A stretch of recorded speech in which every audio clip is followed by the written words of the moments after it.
किसानों के लिए आज का दिन ऐतिहासिक है। केंद्र सरकार ने उनके हित में ऐसे कई अहम फैसले लिए हैं जिससे उनकी सालों से चली आ रही मांग पूरी हो गई है। हफ्ते भर में दूसरी बार आज हुई केंद्रीय कैबिनेट की बैठक में आवश्यक वस्तु अधिनियम में संशोधन समेत कई फैसले लिए गए।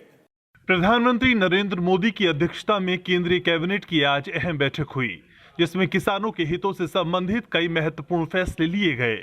केंद्रीय मंत्री प्रकाश जावड़ेकर ने बताया कि आवश्यक वस्तु अधिनियम और मंडी कानून में ऐतिहासिक संशोधन को मंजूरी दी गई।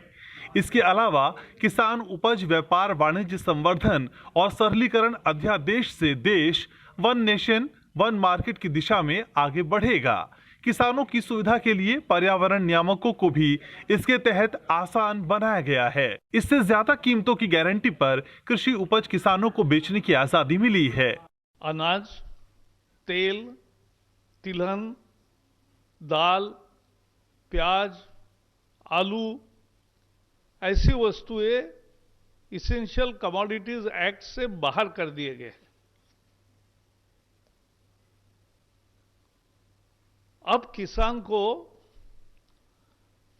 तय प्लान के अनुसार वो निर्यात कर सकता है, भंडारण कर सकता है।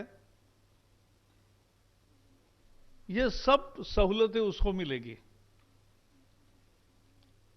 और केवल जब बहुत ही विशेष आपदा होगी, कोई प्राकृतिक आपदा आई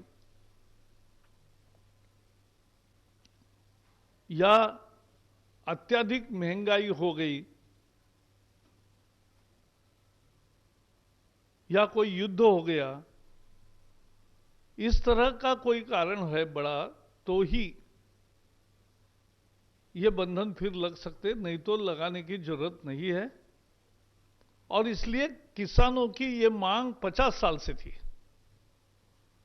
जो आज तक पूरी नहीं हुई थी, आज ये पूरी हुई है।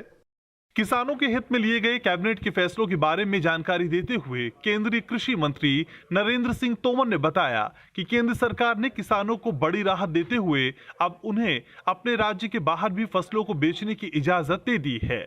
आवश्यक वस्तु अधिनियम में इस बदलाव के साथ ही किसानों को आजादी मिल गई है।